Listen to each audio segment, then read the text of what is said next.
Okay, I'd just like to, again, just start out by just, again, thanking our fan base and our community for what a great atmosphere we had. Just to tell you how much that meant to our football team, and that being said, it's time to move on now. We've got to put that game behind us. As you know, we got a great challenge. Ohio U's always a well-coached team, and our teams, we're going to have a great week of preparation in order to go up there and play with these guys. Our captains for this week on defense will be Steve Dillon and Taj Letman. On offense will be Michael Selby and Swede. And it's going to be, anytime you go on the road, it's critical you've got great leadership. Along with those four guys have got to provide that along with the rest of the leadership on this team. If you don't have great leadership on the road, you've got no chance. So that's going to be something we've got to make sure we have. But as you know, I've got great respect for Coach Solich and that team that we're getting ready to go play, and he'll have them prepared, and we got to make sure we have our guys prepared too. Physically, not coming off a game like that in a short week and a rival, all that together, Yeah. kind of gets your attention, doesn't it? Yeah, you got to put, any time you play, you got to put it behind you quick. You got to move on regardless, and our guys have been able to do that, and we got to make sure that happens. And in our case, it's a really quick turnaround because we got one less day. They did a good job of scheduling, and they played on Thursday, which means they got 3 extra days on us. Plus, Sunday didn't help us, so they were smart. It was great exposure for us. We had to do what we did, but it makes it tough going into this week. So, got a lot of catching up to do, and our kids worked extremely hard at it yesterday, and they'll get back to work again today. How much do you have to stress to the team, making sure you don't come off with an emotional letdown after that big game that went up for Purdue? Yeah, I think we've done a good job with that the last couple of years. I mean, I think this team is a lot more mature, and again, you've got great leadership. They understand if you got any emotional letdown against these guys, you're not going to win the game. I mean, you better be prepared to play and be prepared to play an extremely physical game, or you got no chance. That's just the way those guys always are, and they always play that way. And if we don't, we get beat. So they got to figure it out, and they will. How important is it, Doc, when you're in this situation with the short week and you're playing a rival after a big game, that you had so many fifth-year seniors, redshirt seniors that kind of have been through this more than anybody? Yeah, I think there's, and the other thing is, Jack, there's some familiarity with this team. I mean, we're not, we've played them, every year the past X number of years, so we knew a little bit about them going in, and of course there was only a 1-game breakdown on them from this year, so we had an idea what we had to do game plan wise, but and our kids understand who they are. They understand that they're extremely tough kids. They're well coached. They love ball. They play extremely hard, and they always do. And we got to match their intensity. We got to play like they do, or we got no chance. Had a few turnovers. I'm sorry. With the Sunday game, does this transform you now? Do you go right back into your normal Saturday work week now? Yeah. Today's Tuesday. I was all screwed up last week. We had 2 Thursdays and Wednesdays and Saturdays, so now at least today's Tuesday. So I'm back on schedule, and we'll have a Tuesday practice today, and maybe I can figure this week out. Had a few turnovers here, but it seemed like the crowd sort of helped you all to push through those turnovers and overcome that adversity. How much do turnovers get magnified when you go on the road? Well, turnovers get magnified, period. I mean, normally if you turn the ball over 3 times, you're going to lose. And fortunately, they turned it over, 4 or 5. So that's why we won the turnover margin, but that you can't turn it over. You just can't. And we worked extremely hard at that. Other than the turnovers, I thought we played extremely clean. Special teams, we were extremely clean. For first games, we had 0 penalties in the special teams, and it was pretty clean for a first game, I thought. But you got to eliminate the turnovers. Do that, and I thought we played extremely well. You turn the ball over, as you know, up there you're gonna get beat. That's just the way it is. So we got to take care of the ball. Doc, I can't remember. I just talked to 2 or 3 kids and I talked to Birdsong. It's amazing how many of your offensive people talked about when it came down to that final drive for the offense, how much they trusted him. Yeah. And I'm like, a kid who just got started in the spring, who had set out last year, and to already have that much trust in a team at the start of the season instead of maybe at the end when you think about the great drives in Marshall. That's a pretty special thing. Oh, I mean, that's. You said it, I mean, there's 7 minutes on the clock, and you got to go, 70, 80 yards to win the game, and he did. And, I mean, you talk about first starts, and a lot of people ask me, well, how did he play? I said he played damn well because he won the game. But he took that, when it counted, he took the ball down the field and made a play. And, we made 4 plays against their best corner in that game. Devontae Allen made the play. Justin Hunt did a tremendous job on but all 4 of those plays were against 24, who was their best corner. and our guys found a way to get it done. So that was a critical drive. Birdsong leading that thing. It was great to see Devin get back in there after he turned it over the one time, found a way to get in the end zone. So, that's what good teams do. I mean, great teams at the end of the day find a way to go win that game when it's on the line. We did it in the championship game a year ago. We've done it several times in the last. And these kids, the one thing I like about them, they know how to win. I mean, for the first 2 or 3 years I was here, they found ways to lose. Now they find ways to win, and that's what good. When the culture changes, that's what happens, and that's when you become great teams. Is when your team believes in themselves and believes in each other and trusts each other and finds a way to get it done when the game's on the line. And that was a pretty sight. 3 guys on that field Sunday that really played a big part in the way this turned out. Nick Smith, Amaretto Curry, and Tyler Williams, the 3 kickers, doing what you wanted to do every single time they go out, never allowing a kickoff to be returned. Tyler putting them in the back, and then Nick Smith coming in his first game and splitting the uprights twice. There was a lot of firsts in that game. We met when we met yesterday or whatever day it was. We met Monday, Sunday, whatever it was, and we were just talking. And you look offensively, you look out there. Stanley Jean Louise still had his red stripe on going into that game. And played like it the first half, but came out in the second half, played extremely well. Played like a big time left tackle, and we got a freshman in there at right guard that played the whole game as a freshman. Then we put another freshman in for him, and you got Juracek, still a young guy. McManus is somewhat young. You got a first-time quarterback in there. So there were a lot of firsts on that offense. And you mentioned Nick Smith, and you mentioned Amaretto had set out a year. And so, there for a game of that magnitude, with what was on the line and the fans and the atmosphere and all that, a lot of those kids went in there and played extremely well under those conditions. And we'll be a better football team because of it. You mentioned the familiarity with Ohio. They have all 3 linebackers back. Devin Bass up there as a cornerback and a playmaking cornerback. Does that help with preparation for this week because you know them and how much more solid are they this year than you've seen? Well, the good news is we know, and the bad news is they're all back. I mean, they got 19. I think 19 of 22 starters are back. So, I mean, they're better because they are back, and they got them all back. And that offensive line's been together a long time, and they just got a lot of players back that played an awful lot of football. They're playing 2 quarterbacks, it looks like, and both of them, they were extremely efficient in their last game. So, like I say, it's going to be a great challenge for us, and we got to get back to work here quick. But you know what? Again, I like our team. It's just a great bunch of guys that love ball, and they go to work every day, and that's what we'll do. We'll go back to work today, and the game is always won by the way you prepare on Tuesday, Wednesday, Thursday, Friday, and Saturday up to that game, and we've done a great job of that up to this point, and we've got to continue. Michael said that last drive didn't really surprise him. Did it surprise No, you how efficient he was? No. The kid's a winner. I mean, just to get, a lot of people, when you talk about picking quarterbacks, they say, well, why'd you pick him? Well, there's a lot that goes into being a quarterback other than just being able to throw the ball around and making all the throws and all those things. It's called It's called intangibles, and it's called, you mentioned what the kids think about him and the respect he has of his teammates. And he steps in the huddle. I know he told them on the sideline what was going to happen before we went out there. He told every kid out there, we're going to take it right down the field because that's what we do. And they did, and they have great confidence in him, and we got good players around him. And when it was on, that's what separates the great players from the not so great players is when the game's on the line, can they get it done? That's what the great ones do. And I'm not sitting here and telling you he's a great one right now. He's played 1 game, but he's 1-0, and he got it done at that point, so he's well on his way.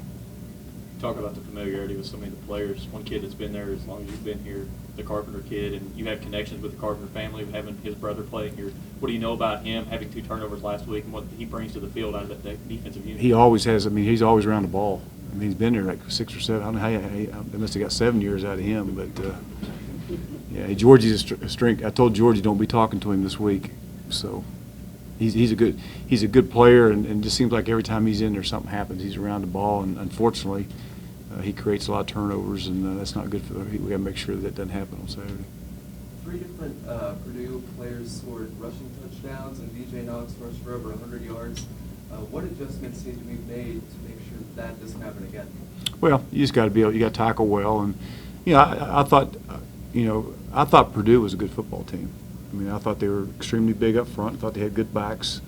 I thought they were well coached, and you can't stop everything. You gotta. But I think defensively, at the end of the day, when they had to make a play, they did, and so you just gotta play great assignment. You got to handle your run fits and handle your gaps and tackle well and get off blocks and do all the things that we do a pretty good job of getting done around here. So we just got to get better at what we do. I mean, a lot of people are going to try to take DJ away from you. Purdue decided to pinch you in to really come hard there. You guys had to adjust to that, but you also had to break in. Stanley hadn't played much. Devers and Bowery not at all, and Michael was playing a new position. Yeah, at the end of the day, I think Rock averaged about 8 yards a carry, and Remy averaged 5.5, and they ran the ball, but they averaged 3-point-something yards per carry is what they averaged. So, I mean, you'll take that most days. And so, bottom line is we ran it pretty well. They ran it okay, and at the end of the day, we won the game, which is what matters. So, we got to get better. I mean, I think, and I've said it many times, I think the most improvement a football team makes is from game 1 to game 2, and we got to try to make sure we do that. I mean, we can improve. We played well in all 3 phases for the most part, but we got to continue to improve in all 3 phases, and if we can do that, we got a chance to be a good football team. Times in the past where, the secondary was in position to make plays and would drop interceptions or things like that, but it seemed like every time they got a chance on Sunday that they were able to make that play. Is that a confidence boost for those guys? Coach Heater does a tremendous job coaching those guys, but they're good players. Taquan Lang, I think I said it when he came in here as a freshman, is a tremendous football player. And there's a thing called it, I mean, he didn't get recruited by a lot of people because he's 5'8", he's, 175 pounds, but I guarantee you he can play for anybody in the country. He's physical, he's fast, he's just a good football player, and he's got it.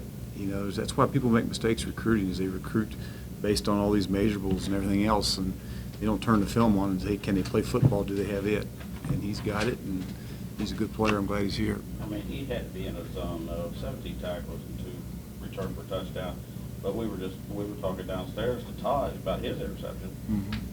And he said that Lang read their tight end was blocking, so he just came and he really set that interception up. Yeah, and again, they're well coached. I mean, Coach Heater, he coaches them up, and Baxter had an interception there towards the end. So, and again, that's what good teams do. I mean, they find a way to make plays, and every one of those interceptions was, he got that second interception because Steve Dillon was right in his face. As you mentioned, Taj's. So there was other things that went into those interceptions that you don't see on the game day, but kids did a tremendous job. Doc, you mentioned Keith's interception. How great was that for him to be able to have a pick like that will win for you guys? Well, you all know that Keith Baxter is a great kid, and he's gotten through a lot of adversity, and anytime he can be successful. This is the first camp he's been through, and he had as a matter of fact, he had a cast on his hand. I think he caught better with that cast than he does without it. So he came up with it, so that's good. We're happy for him. Yeah, you mentioned the new guys on offense. How some of the new guys on defense do? Keller, Tyler. Kyler plays tremendous. He just plays so hard. One thing about that defense, you watch them play. They play hard. I mean, they run to the ball. They play hard. And when teams that do that, good things happen for them. But Keller played extremely well. Gary Thompson, I thought. We've been getting on his ends a little bit. They kind of disappeared a little bit in camp, but they played. Gary Thompson played really well. Armand's Daniel, Joe Massaquoi, Trey Tyler. You mentioned. I think he played like 50 snaps and played well for us. So there's a lot of new guys, a lot of new faces in there, just like on offense, that went in there and for the first time and played well. You went to the nickel, and often you kept DJ Hunter in the game. Was that That's when DJ's in there. It's not our nickel package. That's well, you know what? I'm sorry. He is in our nickel package because what we're going, instead of taking him out, at times we'll play him in there as a 2 linebacker set. So he's not the Sam backer. We'll take him out and put him at Mike or Will because he's a good player, and we don't want him on the sidelines watching. So at times, you're right, Doug. When we're nickel, he's in there with McKelvey or he's in there with Husky, and then also there'll be in some 3-down joker packages that he's in there also. So he's just a good football player that we want to keep in the game. So whenever we are in nickel, he's not always sitting over watching. Expect to get Petty back this week. I don't know. I think he got shot. How did Steve Dillon sort of take over? Jarquez goes down late in the first half, and I mean, 10 points in the second half, only 1 touchdown, and I think the last 23 minutes just. Steve Dillon played tremendous. That's why he's our captain. I mean, you watch him; he was unbelievable the way he ran to the ball, and he got some young guys got their feet wet. We had that 2 freshmen that went in there and played in the second half, and that's a good deal. I mean, he went in there and Naquan Harris went in and played, and so did Jason Smith. So, those guys, it's great to see those guys go in there and play like that. Jarquez's status? He's going to be fine. And again, we don't talk about injuries, but he'll be fine. Silligan's first started center. What did you kind of make it? Played really well. He's our captain again this week, but he played made all the calls. He's just good. Selby's like Jasper's. I mean, he's a great kid that works extremely hard at it, and he played really well. Lang and Lebanon put a lot of pressure on Leggett too. Leggett better get back out there practicing. He may be sitting over watching. I mean, that's what happens. I mean, and it's not. And a lot of it's not AJ's fault. He's got to practice. He's had some injury issues, but there's not such a thing around here as a gamer. I mean, you don't go playing games if you don't go practice, because you can't. And I don't want to hear that. I mean, you either prepare during the week or you're going to sit over and watch, because that's the way it is. And we got enough. You know what? The great thing is we got enough players now that we don't have to play guys that don't practice. So they're either going to be prepared or they're not going to play. And I don't care who you are. So that's a good thing. Justin Hunt made a couple of big catches, Doc. He did. He was hurt a lot last year, I know, finally got Yeah. an opportunity. What's different about him now than, say, last year before? He just the way he just works at it. The way he goes about his business. He practices extremely well. He had a great spring, if you remember. Carried it over into fall camp. And what's great is it's given us the opportunity. Him and Devontae on one side, we can roll those guys, and it's two really good players. And then with Reeves starting to develop, at the outside receiver, he's playing well, and him and McManus can split reps. So, we're not playing those guys 50, 60 snaps. They can be fresh and roll them in there. And then we played Nick Matthews. I don't know if y'all noticed or not, but we got Nick Matthews got in there. I think he played 18 plays. So if that ball had been a little bit better thrown, he had his first touchdown. That would have been fun. Obviously, last year seemed rolled against OU. How much more are you kind of expecting? Say it again, I'm sorry. Last year's Marshall team rolled against OU. How much more are you kind of expecting with Bobcats this year? Well, no, I mean, I guarantee you they're going to be extremely well prepared. I'm sure they're not happy. I mean, they practiced that. I guess they met all day yesterday, so they're going to be ready to go play. Coach Solich is a tremendous coach, and he's going to have them ready to go. They're playing in their stadium. It's going to be a packed house. We need to make sure we get a bunch of people up there too. We always take a lot of people there, but we need to get a lot of people there because that'll help us. But he'll have them ready to play. It seemed like Darius Vick's composure against Idaho. It seemed like he was commanding things a lot better than last year. Who's that? I'm sorry. Vick? Quarterback, Darius Vick. Yeah. He's a year older. They played both of them, but he's a year older, and he's played a lot of football for them now. So anytime he plays as much as he's played, there's no doubt he's going to be a better player, and so he'll be a handful. Both those quarterbacks can play. Small sample size on their offensive line. Now, they didn't score much last year. One game sample size. How much better is that O-line a year older, a year wiser? Especially in college, anytime you get through another spring, a whole nother winter workouts, Dave Johnson coaches those guys up there. Dave's a tremendous coach, so he's got them. They're going to be a lot better, and they are on film. They're a lot better, Doug. And it's the same old deal. I mean, offensive line is a developmental position. If those guys if they love football, they're extremely tough. They love the weight room, and they work hard at it. They're going to get better every year, and that's what they've done. Yeah, Doc, you mentioned Dave Johnson, and they're in these coaching circles, and you're all paths cross, I believe, as players, correct? Yes, I'm a little bit older than him, but not a lot. Doc, what was your takeaway from Saturday's game that wasn't evident, say, right after the game when you talked to the players, talked after watching the tape? What jumped out at you that, hey, this wasn't evident what was going on? I don't know what. I just thought it was really a physical game.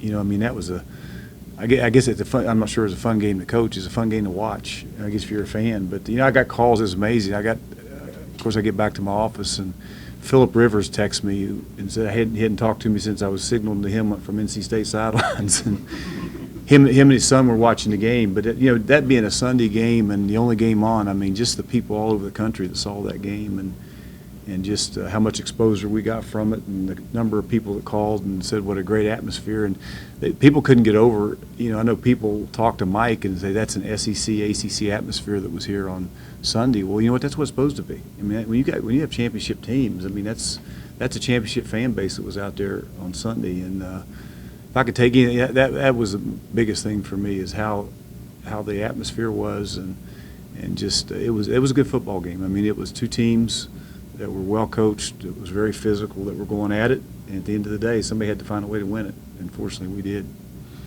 I mean, the nice thing for you is you score 41 points of both meeting with them, but you take 20 off the board from the Purdue side, and that leads to the win. Well, you got to play defense. And of course, that, this year, we're playing defense now. That particular year, we played zero defense. So if you play defense, you got a shot. But, and again, that's a Big Ten team coming in there does a great job recruiting. They got players, and that was a great day for us.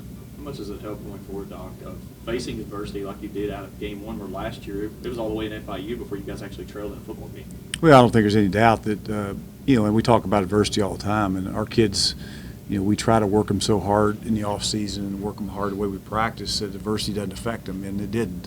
But you're right, it's good. It's good, especially for the, for the Devers and the Birdsongs and the Sandleys and the Blake Kellers and, Husky's still a young guy, and all those Trey Tylers and all those guys are in there for the first time, to be able to overcome that adversity and find a way to win and have that feeling after the game in that locker room of what it's like to go win a game will help us in the future, no doubt.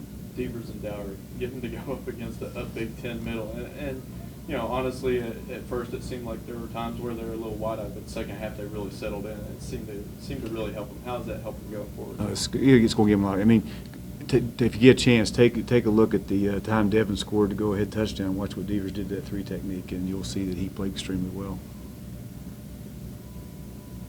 DJ wasn't going to be denied on No. No, he wasn't real happy with himself, which is good. No, I saw, Coach Mirabal was, and I know Alex is not a screamer or anything, but he was in his face, just talking to him. In a positive way. Yeah, absolutely. No question. I mean, there's nobody felt worse about that deal than he did. But, we work on it. I mean, that's part of what we do. I mean, you get the ball and you take care of it. And but what's great about it is you got guys that care. I mean, it hurt him a hell of a lot. Well, I don't know if it hurt him worse than it hurt me or not. But, he wasn't. I mean, he understood that it hurt. But he reacted. I mean, and he came back and found a way to. Birdsong did the same thing after the interception. Yeah. So, guys, I got to get back to work. But I appreciate all you guys. Thanks.